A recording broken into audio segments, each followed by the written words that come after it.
Hi, ladies and gentlemen, and welcome to Munro Live. Today's a little more serious, little session than we've ever had probably in the past. This is going to be pretty much fully scripted because every time I go off script on this, I get a little too emotional. And, and people have asked me to steer clear of certain items. So I'm going to try my best not to swear. I can't promise anything. And I'm going to try my best to get through this as quickly as I can. Now, there's a preamble that's associated with this that's going to slow things down a bit, but I'm pretty sure that on the last couple of slides, it'll all come together, and you're going to wonder, or at least ponder, what's going to happen to this country if things stay on the same course. So, I read kids' books a lot. One of them is Alice in Wonderland. And inside there is a little phrase that I've basically modified. The time has come, the old man said, to talk of many things, of chess and checkers, snakes and birds, and the death of foolish old ways. Now, I'm going to talk about a lot of things, and I want to say them as slowly as I can, but I'm also trying my best to make sure that you catch the meaning of all these different aspects. This video is about the future as I see it, how I've lived through it in my last 63 years. And I will tell you, I don't have a PhD, an MBA. I have declined honorariums from pretty significant schools. I have a common sense, life experience kind of approach to things. I do know the correct engineering tools, but many of you are watching, we just get thrown off. So I'm not going to do that. I'm going to give it to you so that you can actually understand everything, regardless of whether you're a PhD, an MBA, or someone who just works for a living trying to get by. I've lived through many wars, depressions, recessions, presidents, and I've suffered lots of fools. This is not a slam on Republicans or Democrats because I don't care. This is not about survivalists or happy-faced people. I don't care. This is not stock advice because I don't care what you do with your money or whatever. I'm only going to be telling you what the facts are and the way that I see them. This is my perception of things to come based on my history and what I think could happen if we travel along the paths we are on.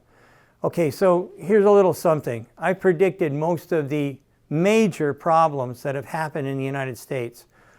Like 9/11, and I got kicked out of a meeting because it sounded like I was racist. Like the crash of the banks, because when I started looking at how things were done, it turned out to me that it didn't make any sense whatsoever, and so I managed to escape a bunch of really nasty things. I'm not kidding when I say that. I'm not kidding when I say that we're walking into some really dangerous territory. It looks rosy now, friends and neighbors, but I can tell you the same thing happened just before 9/11, and the same thing happened before the stock market fell to pieces or the banks melted. Now, another warning. I own Tesla stock. And you know what? If you're an idiot, don't buy it. If you're a fool, don't buy stock. Don't. Stay at home. Put your money under a pillow. I bought it because I've gotten good returns. I also have, we are also working with Aptera, Archimoto, and Faraday to help them improve their costs, their labor, hours, and quality. And there's a bunch of smaller EV companies and startups that I've worked with that I've got NDAs on, and they're not publicly traded, so I can't talk about it. Will I buy EV stock? Absolutely. Will I tell you? No. I'm not going to tell you all of the things that's going on in my life because it doesn't matter. What I will tell you is I will be buying EV stock, and Munro is not working with any of the big boy OEMs because we upset them. And they know we're focused on EVs only. So they're still living in a different kind of a world, and we don't have any business with them. I use many sources. Some of them I use more than others. But I'm going to be telling you the truth, and you can copy this page down and have a look at what I'm looking at. But I tell you, If you don't keep track and don't figure out what's a lie and what's the truth by utilizing the many sources that are out there, you'll never be able to figure out what the future is. Now, I found this guy, or sorry, somebody sent me this guy, Frank, I've forgotten his last name, sent me this guy and said, have you ever seen him? And I didn't, but I'm telling you, you want to have a look at it. And go and have a look at the thing that he put together, the video he put together on the Altman's Z-score. It'll be a much more deeper analysis than what I'm going to give here. It's really worthwhile. So that's his YouTube channel is the Electric Viking. So what this video about is about the future, based on how I see it. And based on the paradigms that came out when the Japanese car companies came in and annihilated, and that's the word that has to be used, annihilated the big three. So the question is, what is a paradigm?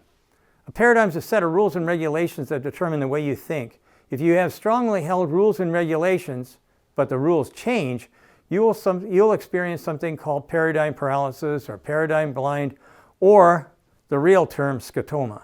And it means that you physiologically cannot see the data. Now, there's a big bunch of explanations on this, but I'm going to tell you something that happened to me just a little while ago.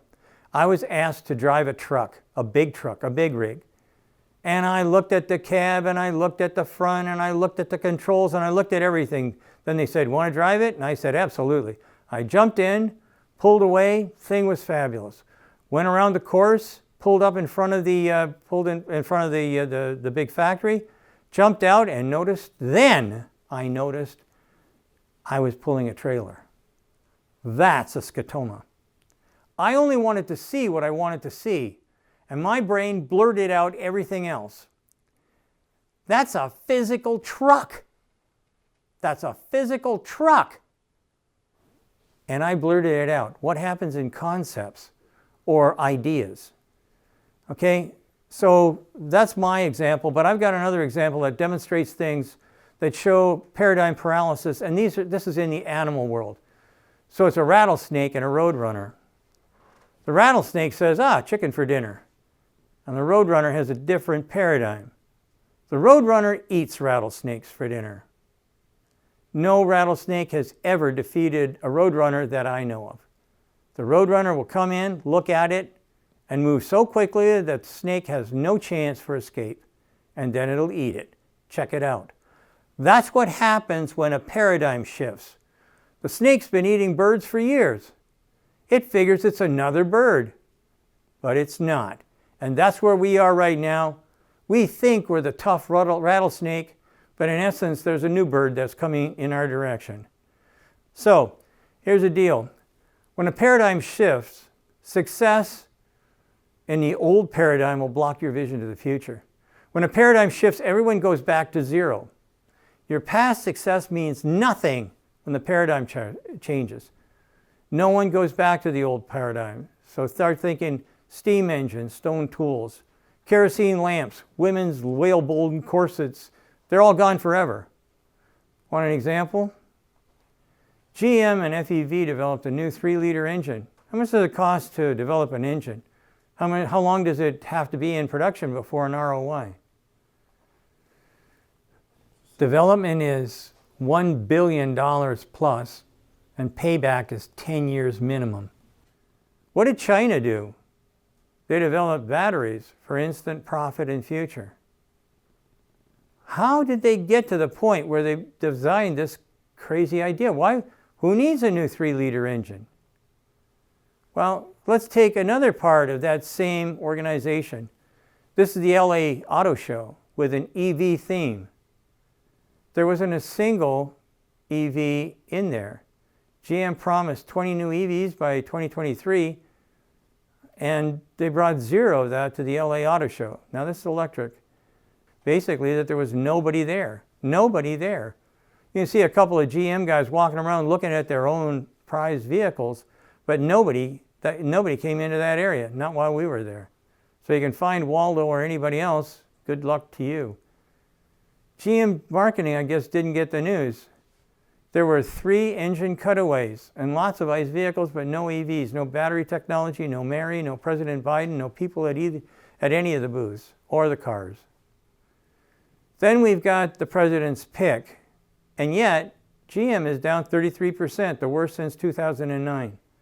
All these other guys are also having problems, but nobody has problems like GM and to some degree Ford. What about Tesla? Up 73%. We got this from Jim Hall, and I think that it kind of sets things up. This is his, not mine, where we're looking at stolen valor. If you're a vet, stolen valor is a big deal.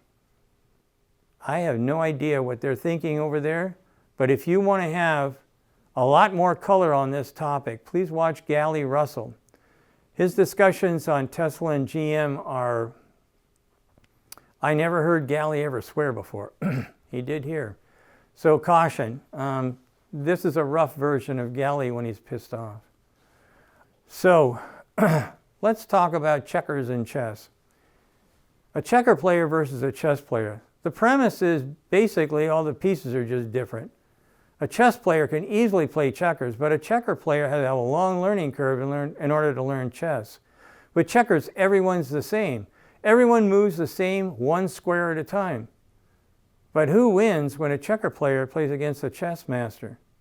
Now, Corey actually has been playing chess since the 8th grade. He knows how to play the game well enough that he can actually play himself. A checker player is playing the American game, and children love it because it's nice and simple. A chess player, it's a game of strategy. Smart people love it because it's a challenge to try and win. Now hold on to that thought as I walk through this tangled web. Okay, I've given you 2 things to talk about or think about. 1, what happens when the paradigm changes? And 2, who's going to win if one's thinking strategic and the other one's thinking tactical? So let's talk about the pawns. These are the pawns. The pawns are shareholders. They have little knowledge of the true workings of the OEM and must rely on the words they read in the papers, the financial papers, and what they see on TV. Most of the analysts also read the same papers.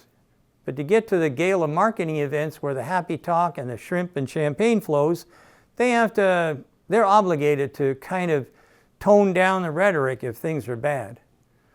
So they feed the information back to the pawns, and what they get is a tornado of speculation, false and true news, and some just plain old BS. The pawns are always in jeopardy.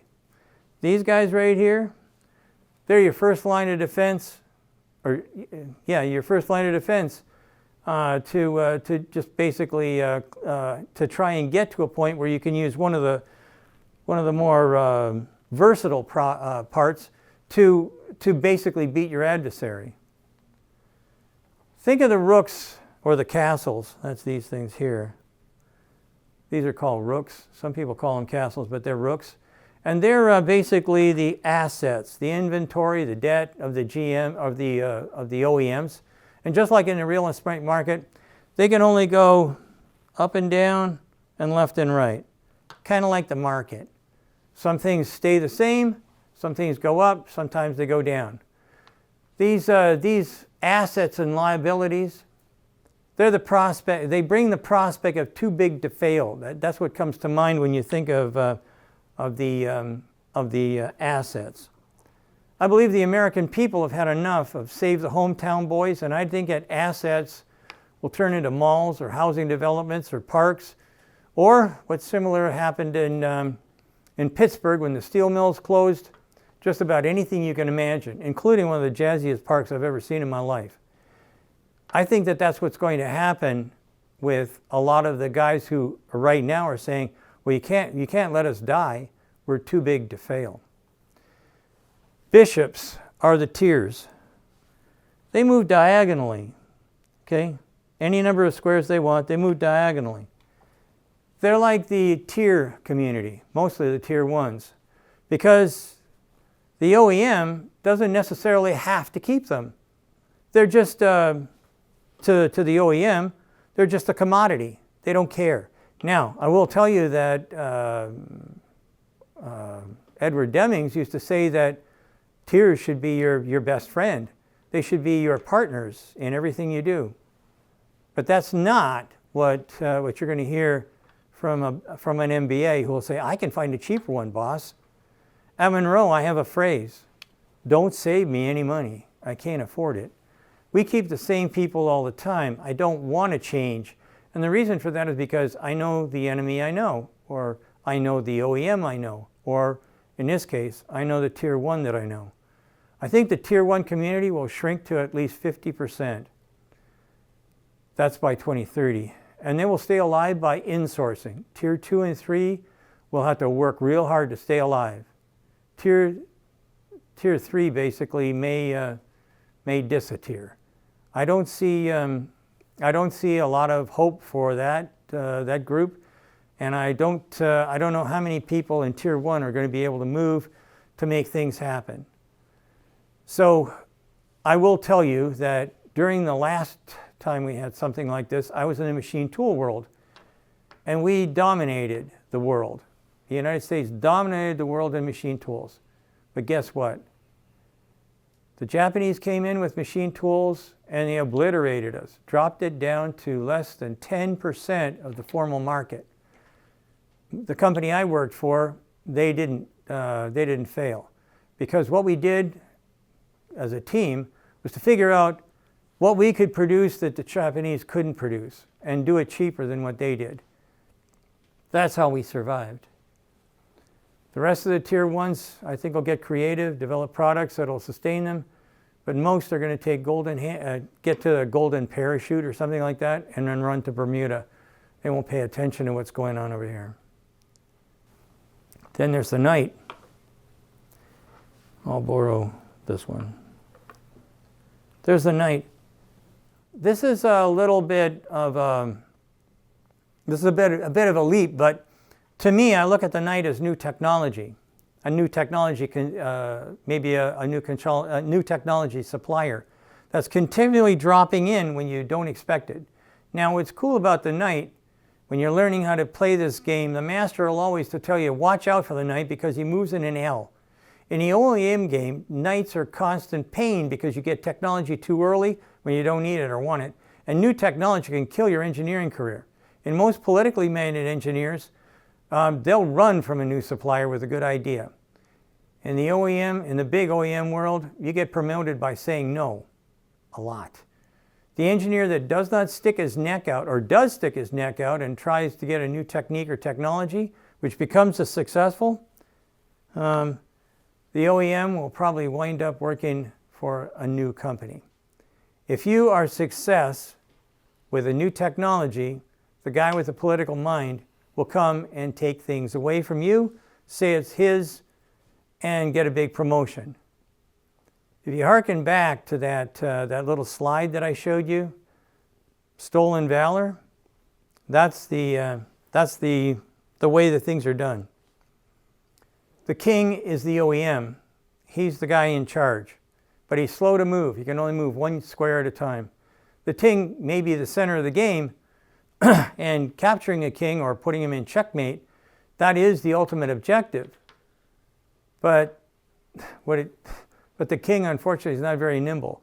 At one square at a time, he's not, or it's too awkward and slow. He's always in jeopardy. So what protects the king the most? Well, that would be the queen. And when we talk about the queen, we're talking about finance. She can move in a straight line in any number of squares. The queen, to me, is the most powerful piece on the board. And if you look at some of the different chess boards, sometimes the queen is a lot more elaborate. On this one, not as elaborate, but at the end of the day, she's the one that's the most powerful piece on the board because she's the cash, which is the mother's milk of success. And if the queen sneezes, then the king gets pneumonia. So tragically, gasoline and maintenance are going to go up because at 30% EVs sold on the market, An EV is going to be less than an ICE vehicle. I'm predicting around $5 a gallon here shortly, maybe within a year or two. Nobody is going to want something that guzzles gas and is a maintenance nightmare. Certainly not your kids. They'll think you're a fool. And here's the deal, boys and girls. You want to find out about the future? Go and ask the kids. They even say that out of the mouths of babes. Yeah. Try and listen to your kids more about what they think that the future is holding, and they'll tell you that it's going to be EVs. But that's not a problem, because the big boys are up to their eyeballs, or that's not the problem. It's because the big boys are up to their eyeballs in debt, and they're hoping for the good old days to return, even though they won't. This is a chart on just the automotive industry debt. Look at these numbers. These are in billions of dollars, and this is like put out April the 7th in 2021. Have a look at those numbers. How in the world would you ever think about paying $260 billion back? How are you going to do it? Well, this is where something I don't quite understand comes into play. I don't understand how the rest of the chess pieces can possibly think that somehow there's something in it for them when the debt load that the queen has brought with her is so phenomenally high. I've got to show you this phenomenon that's illustrated in the Altman Z-score. This is how you create the Altman Z-score. And if we have a look at it, you can see that red line is the distress zone. Good Lord, Honda, Toyota, Daimler, General Motors, Volkswagen, Stellantis, Hyundai, Ford, all these guys are below that line. Then the gray zone, where they probably have help, there's nobody in it. But look at who's in the safe zone. Look at the numbers that are associated with this. You don't have to be a rocket scientist to say, I can't believe it. How could they possibly make this happen? So why would you ever invest if there's that much risk? Maybe that's why the stocks haven't moved very much in the auto world, but well, they have. With Tesla, they've moved, but nobody else is moving. This Altman Z-score, I think this is one of the tricks that all these characters have in their hip pocket, and that's how they can say little things that have happened or are going to happen when in actuality the rest of us can't figure it out. So from now on, check out the Altman Z-score. Now let's look at the chess game. Where does the money come from? And basically it comes from North America or Europe. Like here's the North America sales group. So a lot of people yammer about, who's the biggest and stuff like that. But if we have a look at the real numbers that come out, this is what we're looking at. And Toyota cranks about $2 million so far, and that was in 2 million cars. 2 million cars. That was in end of October. But they don't make much money on each one of those cars. Very, very little profit. They say billions of dollars, but really and truly, there's not a heck of a lot of cash in that cow. If we look at China, again, you see VW and GM at the top. In fact, almost all the guys that are at least making 1 million cars are all North American. And then you see European or North American and Japanese. Well, you got VW, GM, Toyota, Honda. They're all in the top 5. These guys are depending a lot on China because that's where the big money is. They don't make profit like they make in China. And you can see that VW Group as of that's in September, but as of September had made 2 million cars, which was about the same as what they did the rest of the planet.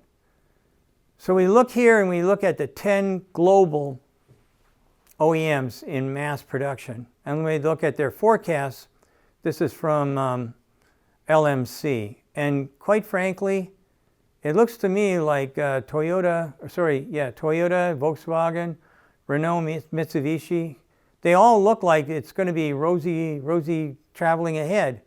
And I don't see a single Chinese company in there. So most of the big boys are up to their eyeballs in debt, hoping for the good old days to return. But the pawns are saying, why ask why? And that's why I think many analysts get away with bad predictions. Now, that's good, but if we're going to make a prediction, we have to know a way of making predictions happen, how to predict, so that what happens is kind of like sort of the truth. So I use the fruit fly example. Scientists use fruit flies to quickly develop personalized cancer treatment for a dying guy. Want to see the future for EVs? You have to look into the fruit flies. Norway, Denmark, and Germany. 87% of the cars sold in Norway are electric. Why is that? Well, certainly they have government that's trying to push them in that direction. But then they don't have anything invested in making cars. Nobody has a car company there. So to get to 87% is a piece of cake. There's not very many car companies in the rest of the world. North America, Europe, China, and Japan and Korea. But what about all the other countries? What happens when they decide they want to clean up the atmosphere and buy a car? I think you're going to find them going to the fruit fly approach. Norway, like I said, is the fruit fly and also the bellwether of clean air for the world. Norway's top selling brands. Looks kind of one-sided, doesn't it? I think that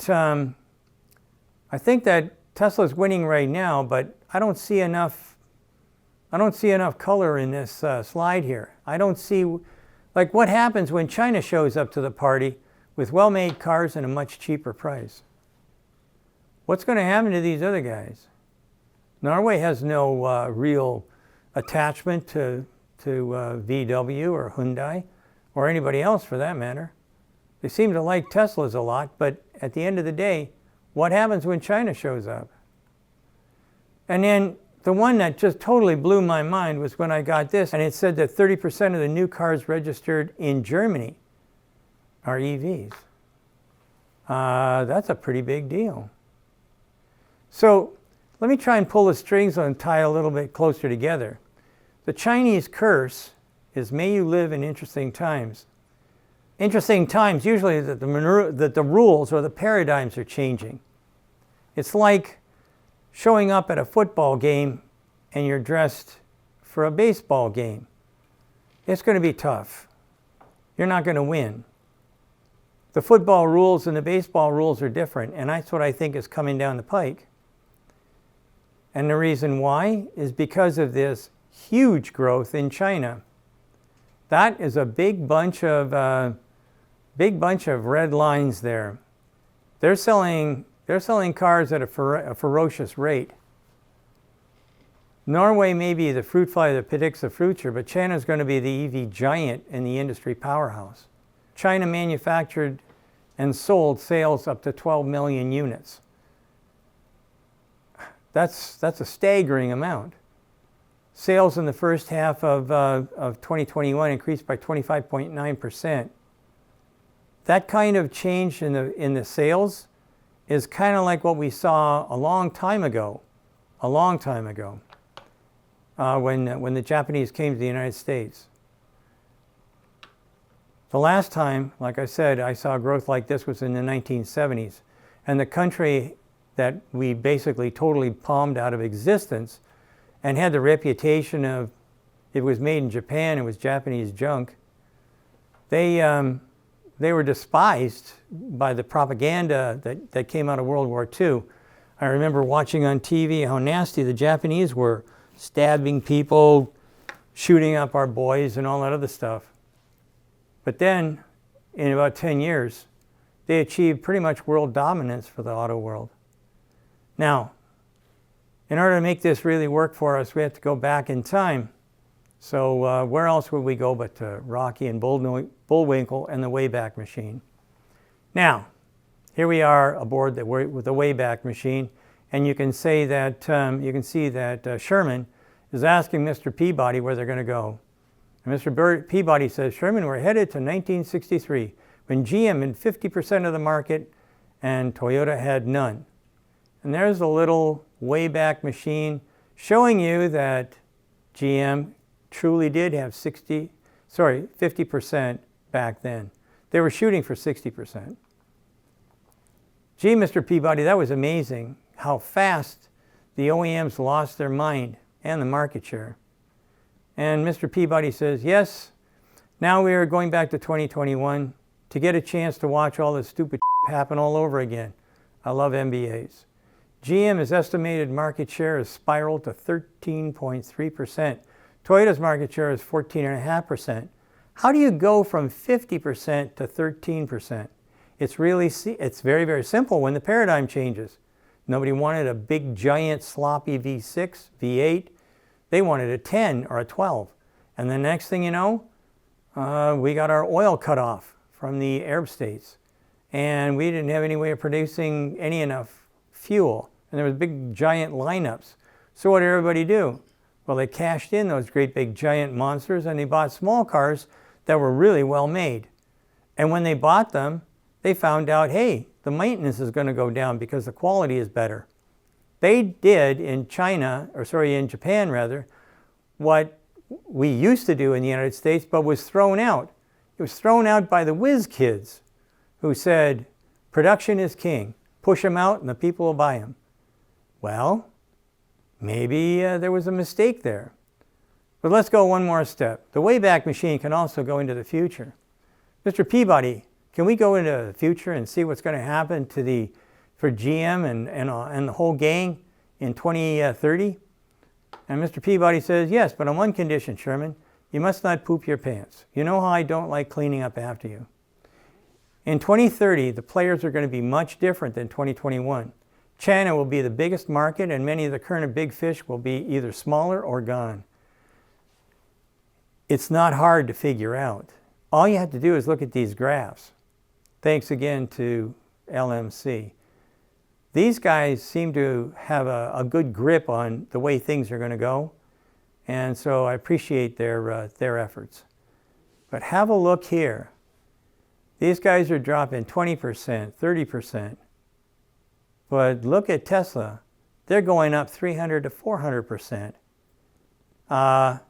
If you do the math or you do trending, you find out that it's not going to be long before those guys on the left are going to be eaten alive by Tesla. So let's put one more thing on the table. In 2019, Chairman Xi came out and said, I want to see nothing but EV vehicles by 2040. And anybody that isn't producing Chinese EVs in China is going to be in trouble. Well, look over there on the left and you can see the guys that are producing EVs. And who do you not see? Stellantis, GM, Toyota, Ford, Honda, no VW, Hyundai, no BMW, no Daimler, no Kia, nobody's there. What do you think Chairman Xi is going to do when somebody comes along and spits in his eye? You think you'll be happy? I do not.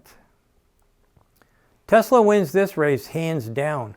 They did a great job of bringing a Chinese car company in, an American car company in to China.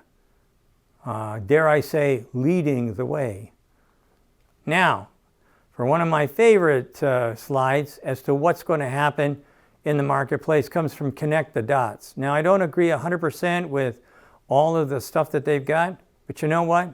Pretty happy with what I see because it kind of reflects what I think is going to happen. Chairman Xi will be happy to fill that valley that you've got in, and I can tell you for sure, once the valley's filled in with Chinese cars, it will not come back. I watched it time and time again. I watched it at Ford when Henry Ford said, let the Japanese have the small car market. We don't make any money at it anyway. It doesn't matter to me. Let it go. They'll never understand pickup trucks or luxury vehicles. Anybody ever heard of a Lexus? And I heard the same thing at General Motors with different words. Well, we don't need to, if we don't make any money on it, we don't want to fool around with it. And that's what the MBA teaches you. So this is my prediction. Oh, by the way, the Chinese cars are now for sale. Munro is happy to buy one at the LA Auto Show. So this is a car we're going to be taking, we'll drive it around a little bit first, but we're going to be taking it to pieces, doing an analysis on it, and you're going to see it soon. There's going to be a longer episode on just buying that car.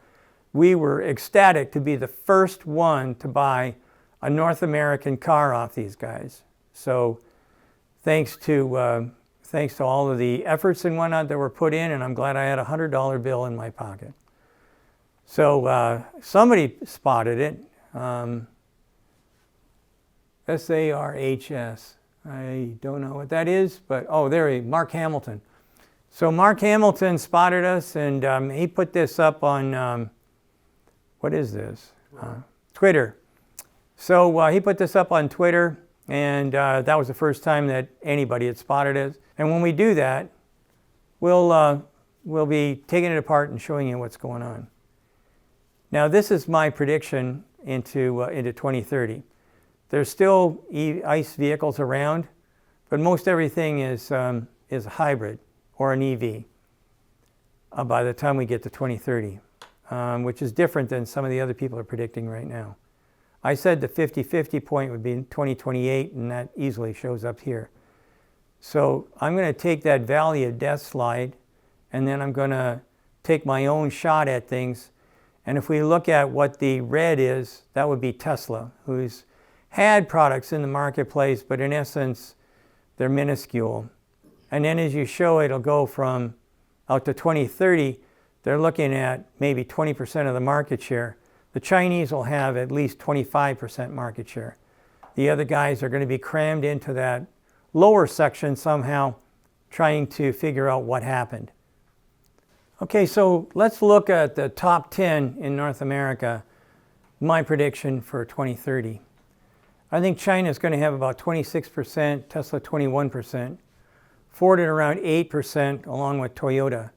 GM will drop to 5th, and the reasons are basically one failure after another. As you may have heard, they're not going to have the Bolt out for 2022. That's kind of a big hit. And the first truck that they're going to put out is the Hummer. And I don't understand the rationale there, but I'm not a marketing guy, because the Hummer didn't really sell at all before. I don't understand. But in essence, China's going to have a big chunk of the market share. That might be as high as a 50-50 split between China and Tesla. So let's try and think about things that are in the news. Okay, so China had an economy that's threatened by a giant real estate agent. Okay, the industry and basically could collapse and throw China into an incredible depression. So the real estate agent is called Evergrande. They used to binge on debt. Everything was fine, but unfortunately, things have changed. What could China do to head off economic ruin? Because that's what happened in Japan, and that's kind of the only reason why there is still a few North American car companies, because Japan had the big bubble. So let's think strategically. What could Chairman Xi do to salvage this situation? In the past, the option was to nationalize companies.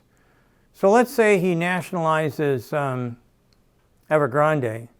Okay, he's pulled it in, but he's pulling in a tremendous amount of debt. What does he do next? Well, some guys are predicting that he's going to go and try and take Taiwan. That's going to cost a lot of money. I don't think he's going to do that. He might rattle a saber or something, but you got to put a lot of effort into taking on a country, even if it is small. It's still armed to the teeth, and then they've got a lot of friends in the neighborhood. I don't think he's going to do that. I think what he's going to do is he's going to nationalize those foreign auto companies that are not falling in line with his EV mandates. If they go in, if Chairman Xi goes in and says, okay, I've taken over Evergrande because they didn't do what they were told. You're not doing what you're told, so I'm going to take you. Okay, so if he nationalizes those foreign companies like VW and GM, remember I told you, they don't make much money. They're not making much money in North America or in Europe. China's where they're bringing back the big cash. And that's where their biggest plants are. Remember? So what happens if they nationalize VW and GM as retribution for not going into the EV world? Well, basically, it'll save China, because what China will do is say, okay, all those car plants, I'm going to divvy them up with BYD or FAW or whoever the other owners are. Remember, Tesla's the only one, the only car company over there that owns everything. They don't have any shareholders. They don't have to have Chinese shareholders. Everybody else, like Shanghai Automotive, they're in there with GM. And they've got all the technology. They design good cars already. All they need is a big factory that's given to them by the federal government or the communist government. And bingo, you got a winner. Could this happen? Happened when I was young. I mean, it's happened a ton of times. All the railroads in Canada got nationalized. We saw nationalizing in Europe, in the United States, and in South America. It happens. So what happens if things get nationalized here in the in China, and what effect will they have on who owns what in the near future? Well, guess what? We'll certainly say from a retaliation standpoint, you can't sell cars, Chinese cars, in North America.